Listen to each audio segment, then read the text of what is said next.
할렐루야. 사랑하는 대강의 가족 여러분, 오늘 하루도 하나님의 말씀과 동행하는 삶이 되길 소망합니다. 오늘 함께 나눌 하나님의 말씀은 다니엘 11장 20절에서 25절 말씀입니다.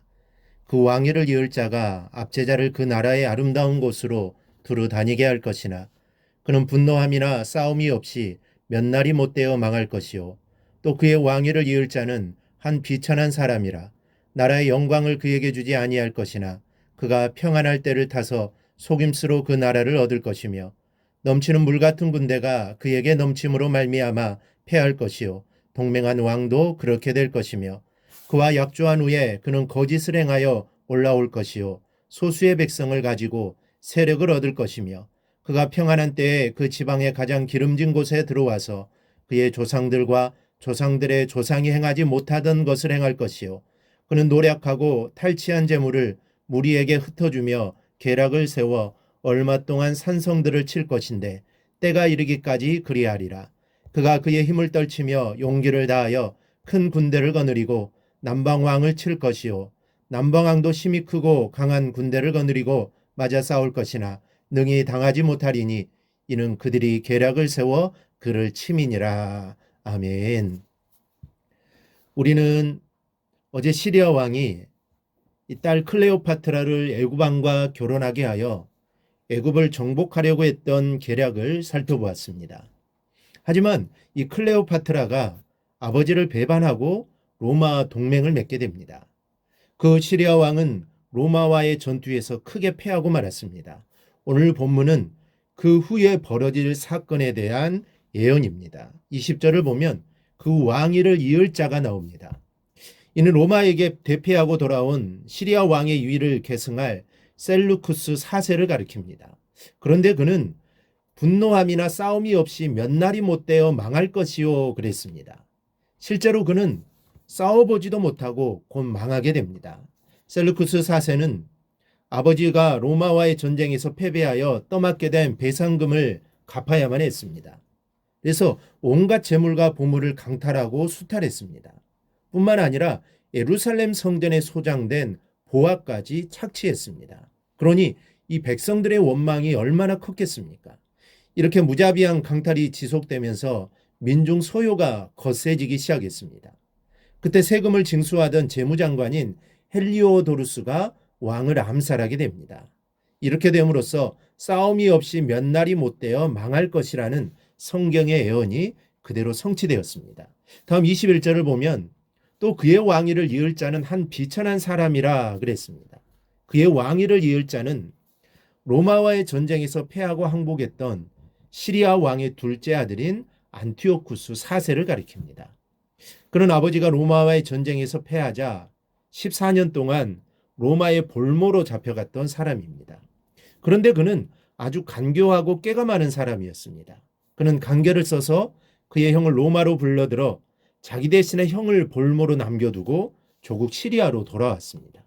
그가 시리아로 돌아오는 도중에 큰 사건이 벌어지는데 바로 국무장관이 세금을 강탈하는 왕을 암살하는 사건이 발생한 겁니다. 이 소식을 접한 그는 왕궁으로 달려가 정권을 잡으려는 세력을 물리치고 자신이 왕위에 올랐던 것입니다. 본문에서 그를 가리켜 한 비천한 사람이라고 표현한 것은 그가 천민태생이라는 뜻이 아니라 그의 인격이 비열하고 저열하였기 때문입니다. 그는 권력을 얻기 위해서라면 수단과 방법을 가리지 않는 비열한 자였습니다. 그는 권력을 얻기 위하여 아첨을 일삼았고 조카까지도 서슴없이 살해했습니다. 그뿐이 아닙니다. 그는 생활면에서도 아주 난잡하기 짝이 없는 자였습니다.